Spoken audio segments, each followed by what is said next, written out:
Running a Fever episode 109. We're interviewing Michael Zalewski, who lost 55 pounds on the keto diet.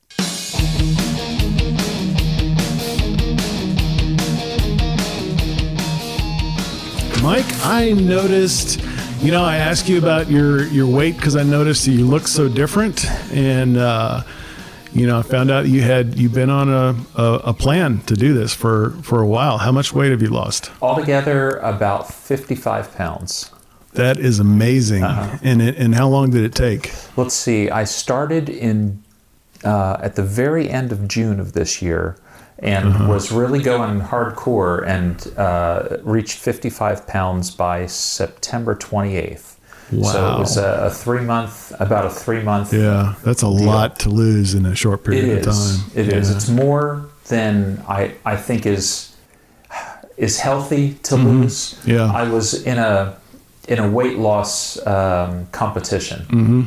Yeah. And as a result, I was really focused on losing as much weight as possible. Right. And I'd say the last probably 10 to 12 pounds of it was more water weight because it was the final weigh in, and I wanted to make sure I was going to weigh as low as I could. Yeah. And I was definitely somewhat dehydrated for that weigh in, and I knew that it was going to be. I knew that as soon as I'd start eating again regularly, I'd probably gain some weight back, and I did, but it wasn't fat, and I wasn't eating candy or anything like that again. I was just eating protein, food, and water.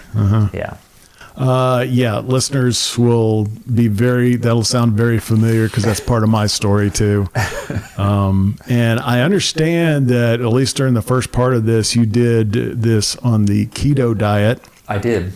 And this was mentioned. I had an interview with a nutritionist, Anastasia Strokova, in episode 90. And she mentioned it and just said she didn't recommend it because of the high fat content, which we'll, I'm sure, talk about. But could you just explain what the keto diet is and how it works? Yeah, it's interesting. When I first started on the keto diet, or when I first heard of it, I was under the impression, it's just a high protein diet. But it's actually not about the protein, it's about the fat. And I've done, like Atkins before, where it was high protein, but I didn't really change anything. I just started eating a lot more protein, and I actually gained weight in the process. But in this case, with the keto diet, the keys were: one, increase your fat intake, and two, completely eliminate sugar. And the way that the two of those work, the chemical processes within your body cause you to burn through that fat and to use that fat for energy, where previously you were using sugar, which would get stored as fat and a lot of times never actually get used. So, what about other carbohydrates that increase blood sugar? Do they not factor into this? I cut all carbs. It wasn't just sugars. It was all carbs that you end up cutting. And I was trying to stay.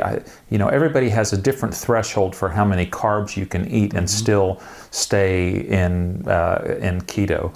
And I found that mine was right around 30 carbs a day, 30 grams of carbs a day. So I would limit myself to one of the things that I cut was sugar in my coffee, and I really like sweetness in my coffee, so I went to agave instead, which the truth is agave has more grams of carbs per serving than sugar does, but it's twice as sweet as sugar. So I only needed half the amount, which the net ended up being less grams of carbs overall. Okay. So instead of low carb, high protein, it was low carb, high fat. Yes, it was low carb, high fat. Now, in effect, it was also high protein for me because the fats that I was getting were fats that came from proteins, and I didn't like the idea of just eating fats for the sake of eating fats. That made me uncomfortable. So yeah. It sounds like it would make anybody uncomfortable. Yeah. So, what has changed now? I understand. We've talked about how you're not on keto now, and you haven't. Have you reached your goal weight yet, or are you still trying to lose weight? I still want to lose another 25 pounds. Okay. I'm wearing the size pants that I want to wear, which is I wear 36 waist. I'm 6'2", so that's a pretty good. That's the size that I wore when I was in high school. Right. Was a 36 waist, and of course, I'm 54 now, so I'm proportioned much differently. Oh yeah. But I feel like that's a good barometer for me to know how I want to look. And the weight kind of factors into that, of course, as well. So I'm wearing 36 waist, but it's a little bit snug. And I want to get to the point where 36 waist is really super loose and comfortable. Right. That's just the way that I feel most comfortable. I've kind of noticed that part of your body is the last place that fat goes. Isn't that the truth? Isn't that the truth? It is. It is. But you know what? I've reached a point now where when I'm losing weight, that's where it's coming off. So that's a good feeling. Right. So, and are you looking for a target BMI or body fat number as well, or? Not really. For work, we have to we do the wellness check every year, and we have to reach a certain BMI in order to not get charged a penalty. Right. And I reached it this year. I still want to lose more weight, so I know that next year I'll reach it. So it's not really based so much on BMI or on weight, to be honest with you. It's really on how I feel in my clothes and how I feel when I look at myself. That sounds really healthy to me. I mean, because a lot of people talk about the BMI. There's a lot of things it doesn't take into account. And that's why in this program that we have at work, you can also use a waist measurement, which is maybe a better indication of your body fat and how healthy you are. But yeah, I think that's probably a better solution. I don't know what I would look like if I was in the range for BMI, but I know it's a 40-pound range, so it just can't be right. No, I know that I still, according to the BMI measurement, I was still overweight, but I've always been overweight ever since I was in 6th grade. And even when I was, in high school, I played football. In college, I played football, and I was in great condition then. Very little body fat, but way overweight for what the BMI said I was supposed to be. So well, good. Sounds like you have a healthy sort of indicator for that. So you're still trying to lose weight. What has changed? I am not eating sugar still. And I don't want it. That's what's really changed. Bread as well. The keto thing has kind of made me not be so carb heavy. All of my life, the majority of my calories and food was carbs. And now I try to avoid carbs because I feel like they're empty calories. I don't have as much meat as I used to have.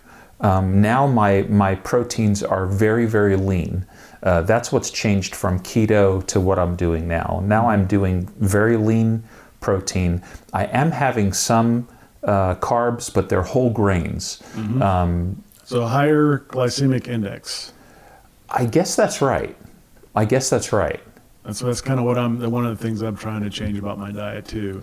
Is because white bread is 1. And anything higher than that is going to be, it's going to take more work, like our bodies are designed to from, the old days, right? Millions of years, we still haven't changed this. Our bodies are not designed to have such easy access to energy. And so, that's what I'm trying to do too. I think it's great. So whole grains. Whole grains, flaxseed, whole grain bread, if I have any bread. I have yogurt every day, but that's all the dairy that I have. I have lean protein, and it's lean protein only. I try to avoid the fatty things like ribs and junk like that. I have peanut butter, but I have natural peanut butter only, the natural one that comes with that you have to stir up to get the. It's got the good fat in it. Right. So I'm very careful about, and with my wife is a nurse, so when I had my wellness check and she saw my numbers, she said, okay. I was still on keto at that time, and she said, we're taking you off keto and we're putting you on Mediterranean diet. So that's really what the diet is now. Is it's the Mediterranean diet.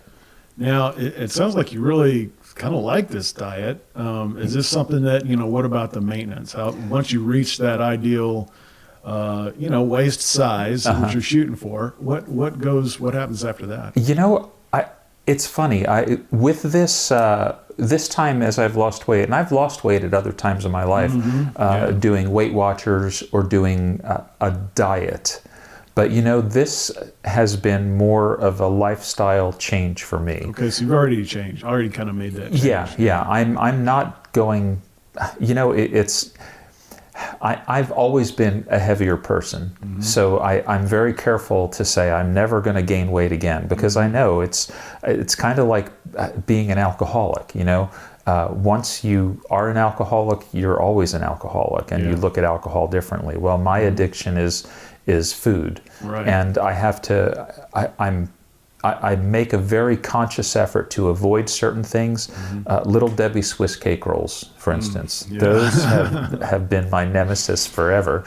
I don't eat them at all. I stay away from them completely because I know that, number one, they're terrible for me. There's no nutritional value whatsoever. Number two, they're something that leads to that slippery slope that takes me in the wrong direction. So this is something I can do long term for the rest of my life. It's a way that I enjoy eating, provides me with a great deal of nutrition, and I've added regular exercise that I enjoy too. When I was an athlete, I did a lot of weightlifting and enjoyed it. But when I was no longer an athlete, I did not like weightlifting. But it got to a point where cardio only took me so far, and as you get older, you lose more muscle mass, and you've got to find a way to maintain it. So I've found a method of weightlifting that is very effective, but also that's enjoyable and not so stressful either. Like I said, my wife is a nurse, and she's always pointing me to different things that she reads and comes across, and that's been very helpful for me. Okay, I want to talk more about that, but just back on the diet real quick. When you get to that maintenance diet part, then do you have a plan for how you're going to increase your energy intake to sort of get to where you need without losing weight? Yeah, it's probably going to be a gradual increase of carbs, healthy carbs, and fat, healthy fat. But it's going to be closely monitored to see. I'm going to increase and have some bread maybe in the morning with my breakfast. I like to try and have my whole grains early in the day, just because then I have the whole day to burn them off. I still try not to have any junk food at all, and not to have any snacks in the evening after 6 or 7 o'clock, just because I feel like I'm dormant at that time, and I don't want to I don't think it's good for me, but I also notice that I don't feel as good if I eat that late in the evening, because it's like my body's working on digesting food when it should be sleeping. So that's what I'll do is increase my... So you actually sleep better when you don't eat for sure. The evening. Okay. Absolutely. Yeah. Are you getting enough sleep? Is that part of your health plan? It is, but as I've gotten older, it's harder for me to sleep. It's kind of funny. We have a house in Eagle Rock, Missouri, and it's in the middle of the country out there. And every time we go out there, I sleep great. Now, I don't know if it's because stress is gone. I think that's probably it more than anything. It's gotta be quieter, right? Oh, far quieter. Far quieter and less stressful, and I always sleep better there. Great. So how often do you exercise, and what's your mix of sort of strength training and cardio and that sort of thing? I exercise at least 3 times a week, going to the gym, and it's the Adult Wellness Center at Rogers, and there it's the first 30 minutes of my workout are on an exercise bike.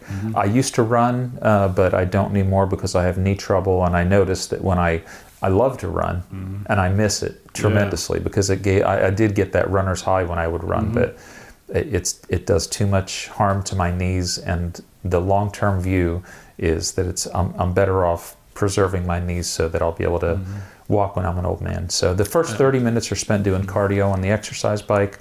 The next 30 minutes I spend doing a weight circuit, and then when that's complete, I spend about 15 minutes just stretching.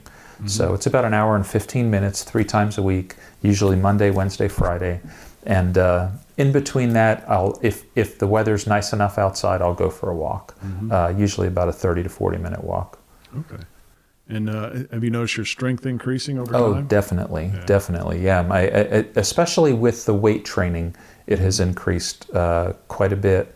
And I've noticed, even though I'm older, I've noticed a change in my body as well. You know, I'm getting stronger. And what I've heard is, you know, there's no reason you can't build muscle as you get older. Yeah. It goes away quicker, but as long as you stick with it, then, you know, you can still do it. Yeah, I can tell a difference, and it's something that I like. This setup that I've got with the 3 days a week at the gym is something that I really enjoy doing. I look forward to it. So it's something that's I should be able to stick with long term. Where do you walk? In my neighborhood. Okay. I live in Rogers, and I've got a nice area right behind my house that the full walk takes me about 40 minutes, and it ends up being about 2.5 miles. So, have you ever been up to Lake Atlanta? I have, yeah, and that's a beautiful walk there too. I love walking around that. Yeah, about in the main trails, about a 2 mile, I think. Yeah, all around the lake, and then I like walking the other back one. up. Yeah, that way. Done that. Yeah. It's beautiful that way too. I bet it is. Is there any other? I don't know if you have other areas of your life things that have changed that you want to talk about. One thing I wanted to ask you about is if you consulted any medical professionals about your health plan. You know, it's been my wife, because she's a nurse. Oh, that's right. Yeah. And I haven't had to go to the doctors. I haven't had any issues at all over the course of the time that I've been doing this. Okay. I had my wellness check, of course, but that was very, they took a blood test, and my fats were higher than is good. You're still in keto at that time? Yeah, still in keto at that time, and I'm pretty sure that had a lot to do with it. Yeah, no doubt. I feel great. I feel great. It's Thanksgiving just passed. That's right. And I ate some foods that I wouldn't normally eat, but I was aware that I was eating those, and I was aware that I was doing something that I don't want to make a part of my regular life again. So, I enjoyed some sweets, enjoyed eating a few more carbs than I normally would, but now it's over and I'm ready to feel good again. Yeah. I feel better when I eat healthy. I know that. Yeah. Well, I mean, as we record this, it's Monday, so I've just gotten back into the routine as well, and I already feel better. So, but that's great. That's great that you're aware of it and it's in your mind. You're getting right back into the groove of things. So any other areas of your life you want to talk about, or anything we haven't touched on? Not really, Mike. Okay.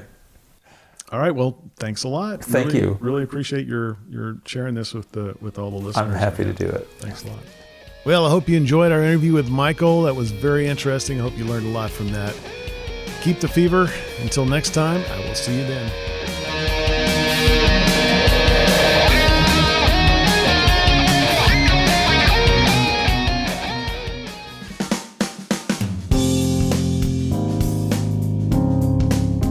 This is the Padua Podcast Network. PaduaMedia.com.